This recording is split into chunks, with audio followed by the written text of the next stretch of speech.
Thank you for tuning into our podcast. We are coming to you from Chicopee, Massachusetts. I am your host, Carrie, and joining me is Holyoke's very own local historian and creator of the historical tours of Greater Holyoke, Robert Kamut. And he offers both public and private tours, as well as presentations of the local canal systems, reservoirs, cemeteries, and churches, as well as various parks and streets in Holyoke, South Hadley, and Chicopee, Mass. Now you actually lead these tours and give these presentations yourself, is that correct? Yes, I do the best I can, and sometimes a private group asks me, can I do special ones, and I did one of the Sacred Heart this year. So today he will be educating us on the Sacred Heart Church. So why did the Sacred Heart Church form?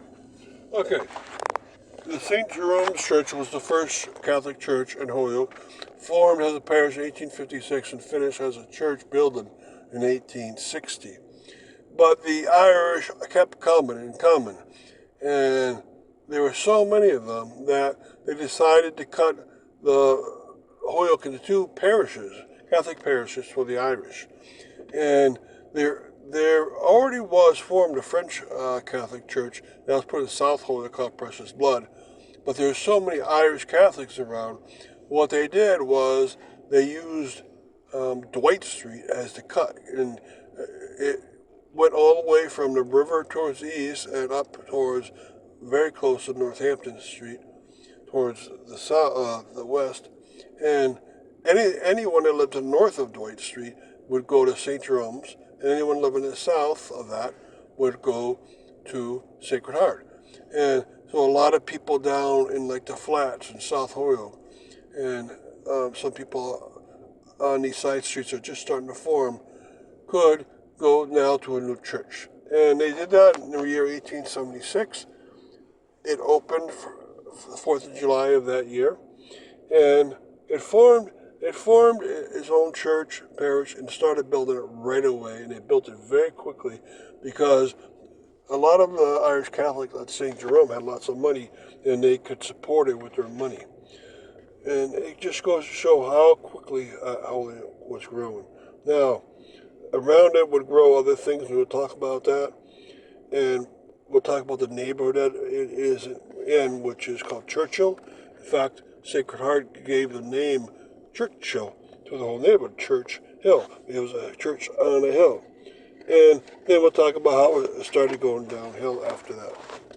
Now tell us now about the campus that was built around it.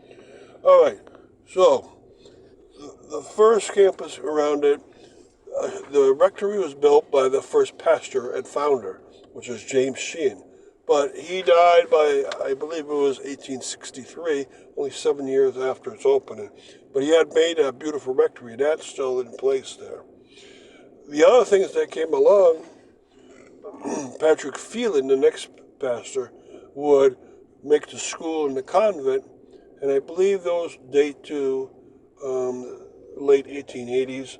And then there was an auditorium put in place, but that was like 1921. Now that is still there, but the others we're talking about have gone away, the school and the convent. And they fit very well because what they did was they set out a whole city block for a Sacred Heart to have on their own where everything would fit inside of it. In the case of St. Jerome's, they couldn't plan that far in advance, and St. Jerome's was spread over 2 city blocks.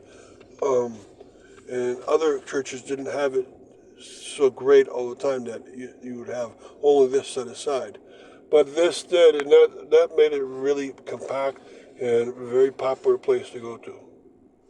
So quickly before we continue with the rest of our interview, just to fill our listeners in, if you want to find out more information or sign up for any of his various tours, you can check out his website at holyokecanaltour.org.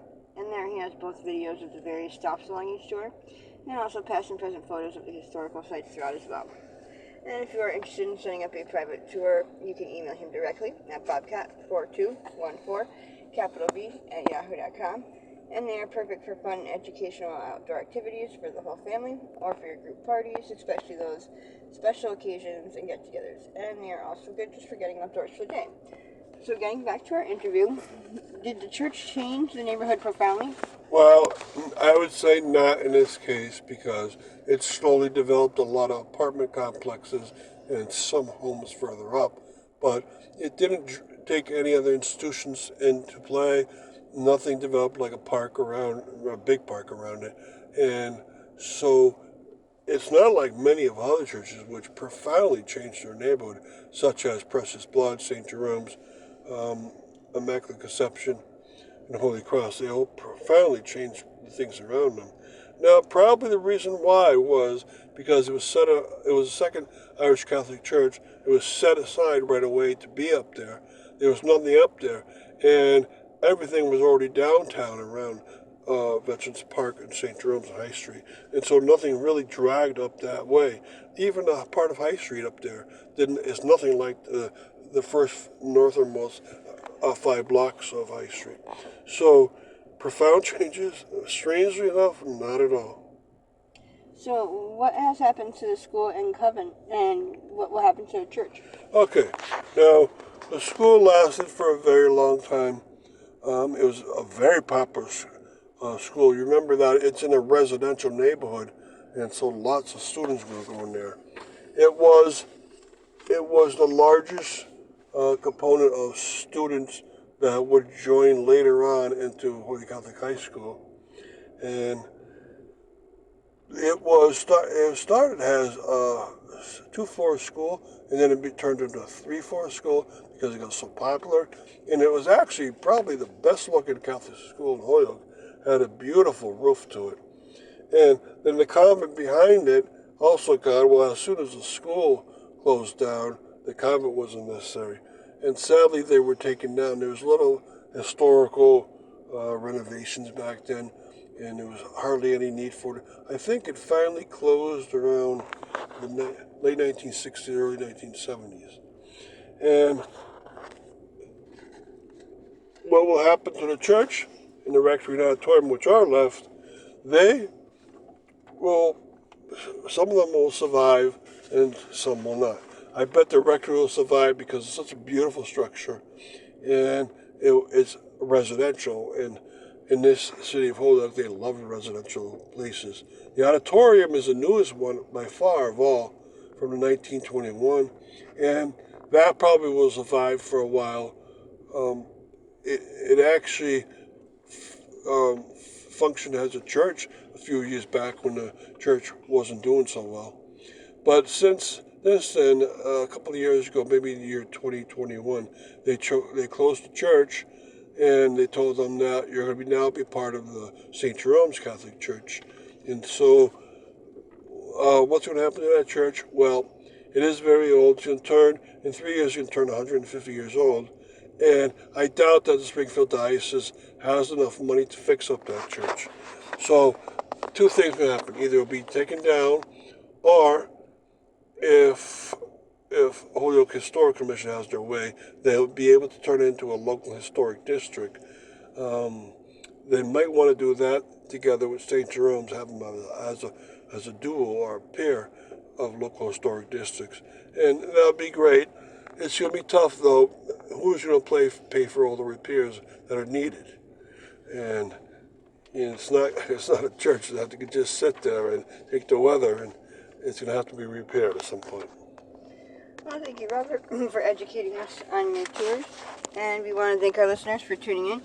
And you can also tune into a large selection of other podcasts and much more at his website, holyokecanaltour.org.